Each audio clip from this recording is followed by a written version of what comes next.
آپ نے سنا کہ نوابزادی پر ایک شیشناگ جو 100 سال کا عرصہ گزار لینے کے بعد انسانی شکل میں آ گیا تھا، وہ نوابزادی پر عاشق ہو گیا۔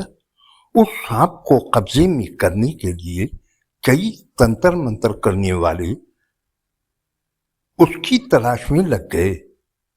انہیں خبر مل گئی تھی کہ وہ سانپ جس نے اپنا نام محفوظ رکھ لیا تھا وہ نوابزادی سے عشق کرنے لگا ہے۔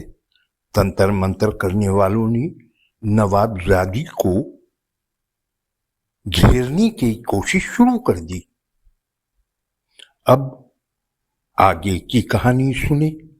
چادر کا کونا پکڑا، ابھی کھینچنے کے لیے جھٹکا دینا ہی چاہتی تھی کہ اچھل پڑی۔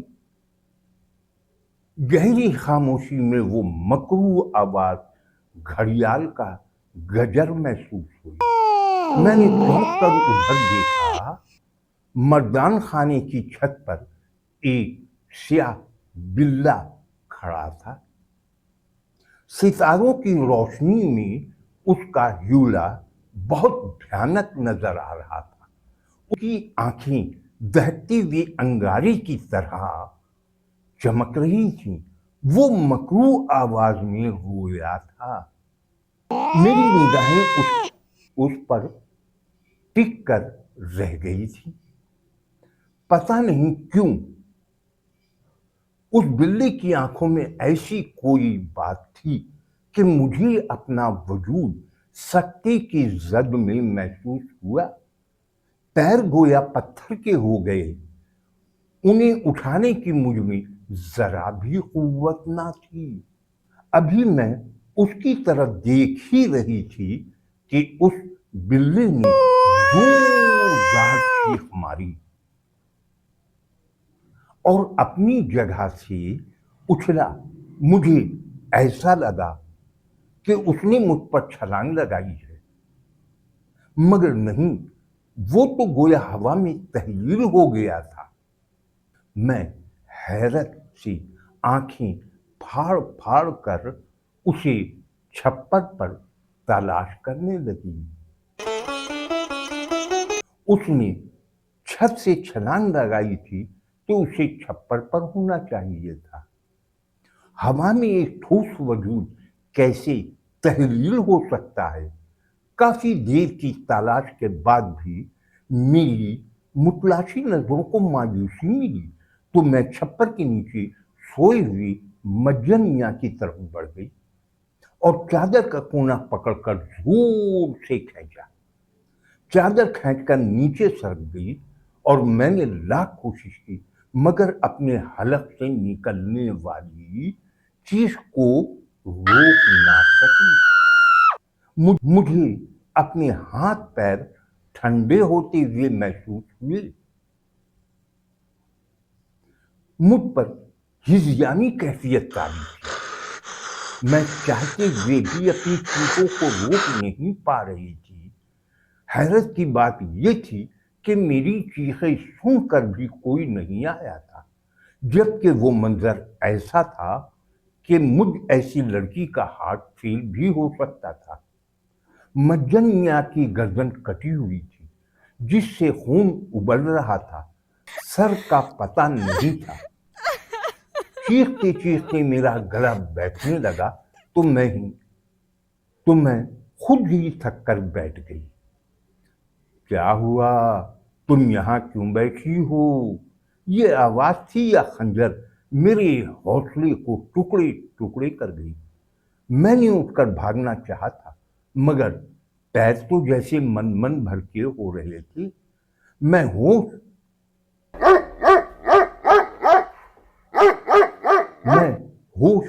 گنوا بیٹھی تھی۔ مجن کا دھڑ چادر پھینک کر بیٹھتے ہوئے سوال کر رہا تھا۔ بغیر سر کا دھڑ اٹھ کر چلنے لگا تھا۔ وہ لالٹین کے نزدیک جا کر اس کی لو کو تیز کر رہا تھا۔ اب آنگن میں زرد روشنی یہاں سے وہاں تک پھیل گئی تھی۔ کیا ہوا؟ بولتی کیوں نہیں ہو؟ اس نے قریب آ کر پوچھا اور میں خوف زدہ ہو کر پھر سے چیخنے لگی۔ یہ چیخ پتہ نہیں اس چیخ میں ایسا کون سا سحر تھا کہ یکلخت آنگن بھر گیا۔ امی جان، ابا جان، عائشہ سبھی تو آ گئے تھے جنہیں میں اتنی دیر سے تلاش کر رہی تھی، وہ سب آ چکے تھے۔ ہائے ہائے تجھ پر اللہ کی مار، نگوڑی کچھ منہ سے بھی پھوٹے گی کہ بس چیخے جائے گی؟ کیا مجنیہ نے کچھ کہا ہے؟ امی جان کوسنے دیتے ہوئے بڑھی۔ ان کے جھنجھوڑنے سے گویا مجھ پر ایک جادو سا ہو گیا۔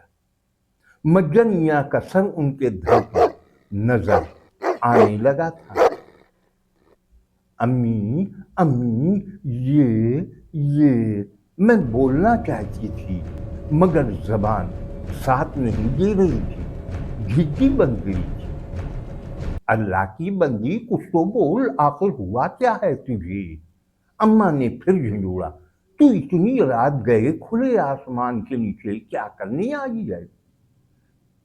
میں آپ لوگ کیا بکری کی طرح میں لگا رکھی ہے؟ جلدی بول، ابا جانی گرجے۔ پتہ نہیں کیسے میں یہاں آ گئی، یہاں آئی تو مجن میاں مرے پڑے تھے، میں نے بمشکل تمام کہا۔ اے ہے میری بچی نیند میں ڈر گئی ہے اور تم لوگ سر پر چڑھے آ رہے ہو۔ سہولت خالہ نے مجھے سینے سے لگا دیا۔ جا کر سو جا، ابا جانی نے آگے بڑھ کر کہا۔ سہولت بھی کے کہنے سے میں آگے بڑھنے لگی۔ اپنے کمرے میں جا کر بھی مجھ پر ہول سا طاری رہا۔ سمجھ میں نہیں آ رہا تھا کہ یہ سب کیا تھا۔ اگر وہ خواب تھا تو میں آنگن میں کیسے پہنچ گئی؟ کیا مجھے حالت خواب میں چلنے کی بیماری لگ گئی ہے؟ ذہن پر بوجھ تھکن کی علامت ہے اور تھکن آنکھوں میں نیند بھر دیتی ہے۔ میں کچھ ہی دیر میں پھر سے دنیا و مافیہ سے بے خبر ہو گئی۔ آنکھ کھلی تو دن چڑھ آیا تھا۔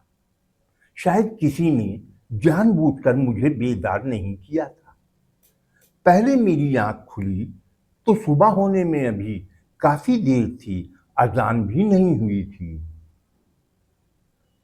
میں اٹھی، ابھی میں منجن کر ہی رہی تھی کہ سہولت خالہ نے نزدیک آ کر نہایت پراسرار انداز میں سرگوشی کی۔ تیار رہنا، ان لوگوں کے یہاں چلنا ہے۔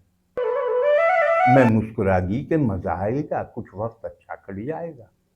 بوا نے مجن میاں سے کہہ کر بگیچ تیار کرائی اور ہم اس گھر میں چلے۔ ہمیں دیکھتے ہی بوا کی بہن نے کہا، آپ نے بلا لیا مگر اے ہے تم بھی کیسی باولی ہوئی ہو؟ میاں جی کا غصہ بھول گئیں؟ اتنی سی بات کو وہ طول دے کر بتنگڑ بنا دیں گے، مرنے مارنے پہ تل جائیں گے۔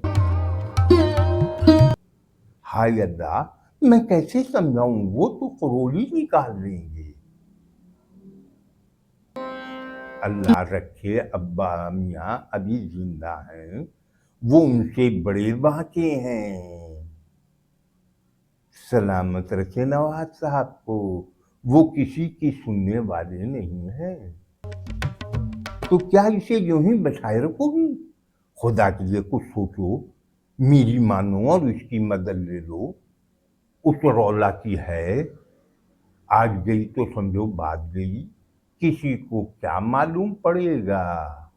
بوا کی بہن اس پراسرار عورت سے بوا کو ملوانے پر راضی کیوں نہیں تھی؟ وہ پراسرار عورت کون تھی؟ اگلی ویڈیو دیکھنا نہ بھولیں۔ دونوں ایک دوسرے کے مقابل آ چکے ہیں۔ اس میں شکست کس کی اور فتح کسے ملے گی، یہ آئندہ ویڈیو میں دیکھنا نہ بھولیں